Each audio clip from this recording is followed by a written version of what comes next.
OEC, Dale Gate 433 here with another video, and this is a finds video and another used finds video, this time kind of different from different sources, these finds. So yeah, so I'll what have I got?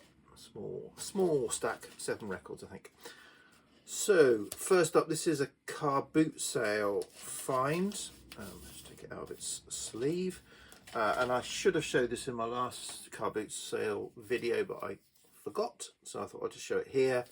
So this is Lynn County, and the album is Proud Flesh Soothsayer. Put the inner sleeve down there. And yeah, so this is US, I think it's US band.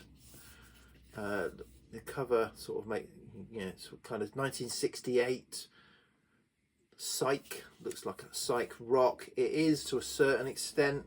The picture in the inner gatefold there is very kind of, we've got a bit of butcher cover going on there or something like that. Very kind of a sort of macabre picture. Yeah, it's got some psych going on. It's probably more blues rock, if I'm honest. It's got a long kind of jam, but it's enjoyable. Yeah, I really enjoyed this.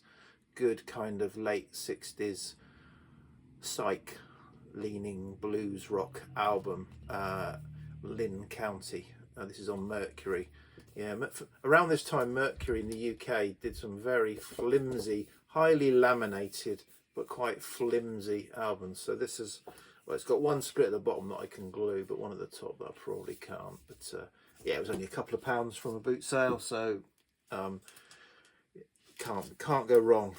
Okay, these next 3 are charity shop. So record store day, I decided kind of impromptu, I've already said in my record store day video, went to 100 Records in Romsey, sort of later in the morning, and or around lunchtime, got what I wanted, so I was happy with that. I hadn't bothered queuing or anything. And if I'm in Romsey, I will always visit Oxfam in Romsey.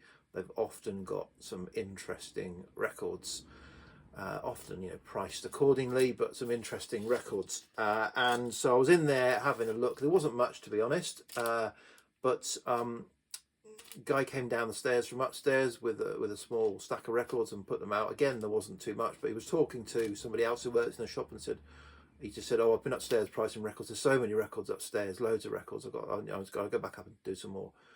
Sort of bing. Loads of records upstairs, aren't there? So I sort of said, hi, interested. You've got some more upstairs. Is it okay if I have a look? Unfortunately, he said, no, health and safety, you're not allowed upstairs. Insurance won't cover you for going upstairs. Customers can't. So he said, but then he said, tell me what you're interested in, and I'll go and have a look and see if there's anything. So I thought, well, that's not going to work, is it? I'm just going to say, I like everything, and go up and find me some rare Vertigo Swell records, please. So I kind of said, rock, jazz, blues, psych, folk. He went, okay. We went upstairs, and he came down with a small stack of records. They were mainly blues rock records. Anyway, I went through them and said, oh, I might be interested in these 3 or 4 or 5. And he said, okay, well, I'll need to go and look them up. So I said, okay. I was sort of thinking, well, this is going to be pointless, but okay. So I said, I'll come back. So I went and found my wife. We had some lunch, and I popped back, and he said, okay, right, got them. And he went through them, and yeah, he kind of some slightly random prices, but most of them were sort of okay, I understood. There was an Allman Brothers Band, first Allman Brothers Band album, which UK press. It was VG. And he said, oh yeah, that's £175. I went, oh no, you're okay, I'll pass on that one, thank you. But I got 3. I ended up getting 3 records for £20, which was a good deal, I think, because I got some good stuff. So first up was this, Kevin Ayers' Whatever She Brings We Sing. So this is 72. So the only Kevin Ayers kind of formerly of Soft Machine, Canterbury prog, slightly kind of avant-garde prog, but yeah, enjoyable. I've got Joy of a Toy album, which I really like. I've had this before, but it was a sort of pretty rough copy that I ended up getting rid of. This is a first press Harvest textured sleeve. It gave me a good price on sale on these 3 records because, well, this one had a little scratch on it, which we weren't sure. I wasn't sure whether it would be okay. It ended up being okay. It plays absolutely fine, so I'm really happy. So yeah, got this, and then 2 John Mayall's Blues Breakers, which I said these were quite rough, but I took a chance. I thought I'd take a chance, so he gave them to me for a £5 each. So they're both original mono Decca unboxed first pressings of the Eric Clapton, John Mayall with Eric Clapton, and the Peter Green Hard Road. So this is the Beano cover, and say this is an original first press with the flip back mono sleeve, but the sleeve is pretty knackered. Hence the record is outside the cover at the moment. I'll try and do some repairs on it. Pretty rat knackered. The record is quite marked, but plays pretty much okay. You know, mono 60s presses, pretty bulletproof. Put the mono switch on my amp, and that gets rid of a lot of the crackle that might be there. And this is a pretty, so you know, for a £5 for a first press Beano cover, and for a £5 for a first press, again this is on the red mono unboxed Decca of a Hard Road. So the one John Mayall with Peter Green. This cover's in slightly, you know, bit better condition than the other one. I was happy to get them. I've had them both had them both on CD for years, so never had them on vinyl. So yeah, they'll do me. And if I stumble across something better for cheap. Okay, next 2, these were Easter time. Had a few days away with my wife in Somerset. We booked a cottage down there, rented a cottage down in Somerset. My parents lived down there, but they've just moved house, downsized. So we went to see their new house and visit them, take them out for lunch. In fact, it was my wife's birthday. I took her out for lunch and they came along. But yeah, took them out for lunch as well.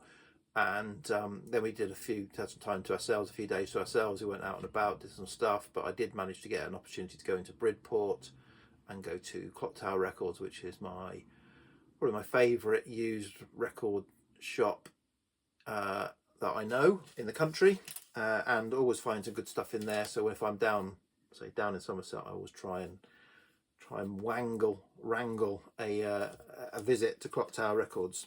And yeah, so I went in there with the kind of, right, Dale, you're in the middle of a cull.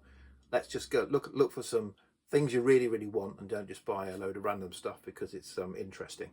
So I didn't quite succeed in that. I did buy a few things, not a massive amount, but the two best things, or the most interesting things that I sort of had to pay up a bit for, but I still got a good price for, were, firstly was this. So this is Michael Chapman and Fully Qualified Survivor from 1970. This is on Harvest. This is an original first press on Harvest. So Michael Chapman, a sort of, I guess, folk singer songwriter. He's got quite a distinctive voice, which I think is perhaps a little bit take it or leave it with some people.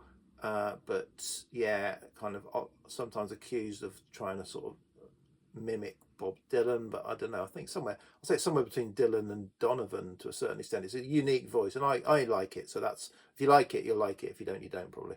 And this is quite, it's just a sort of mix of acoustic folk with some electronic folk mixed in. Mick Ronson guests and does quite a lot of the electric guitar, so it's got that Mick Ronson guitar sound on it. But yeah, really enjoyed this, and this is a lovely copy. It wasn't priced, so that I had to go up to the counter, and it was the it was the wife of the husband and wife who run the record shop. So she kind of said, I'll have to look it up.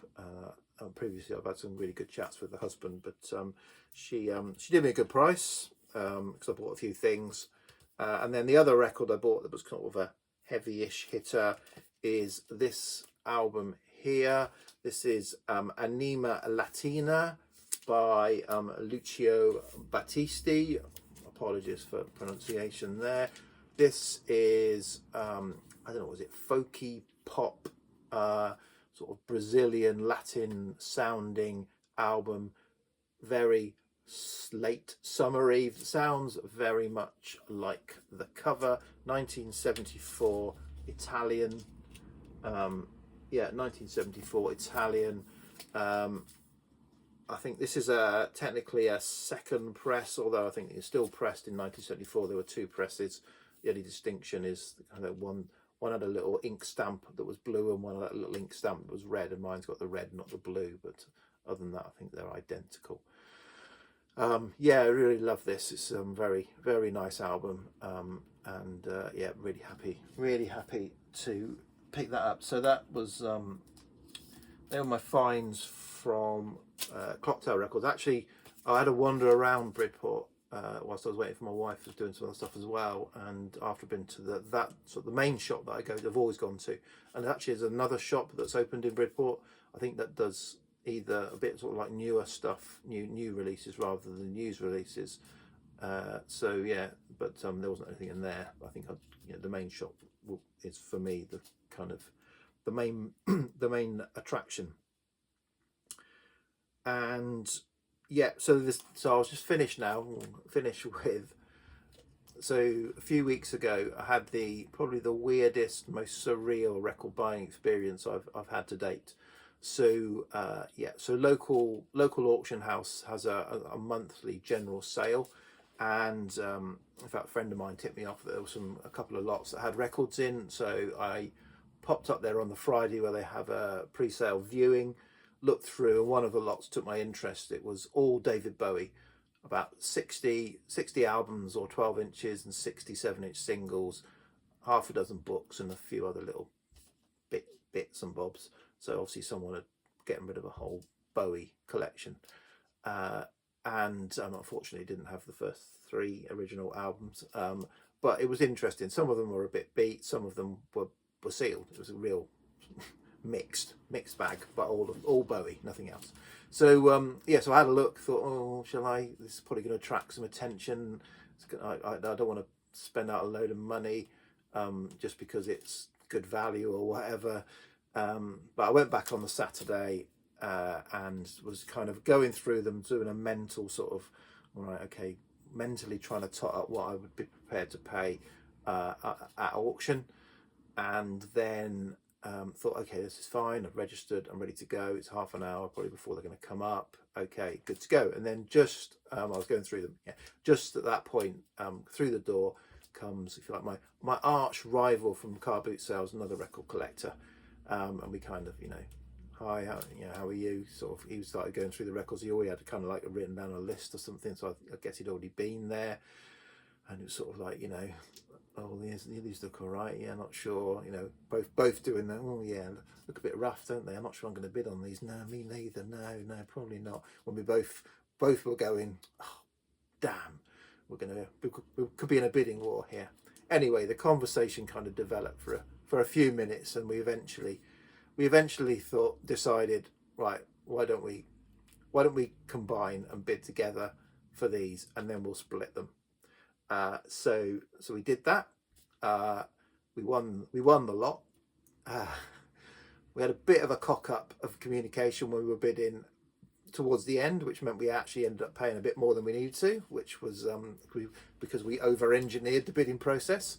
Don't know why. We should have just said, right, you bid. I'd already told him, if it gets above a certain amount, I'm out. You're on your own. You can have them all. I'm not prepared to go above a certain amount, but up to that, we'd agreed we'd split it. So there was no need for us to kind of do anything else than just one of us bid. But anyway, we complicated it. We copped up. We paid about 50 quid more than we needed to.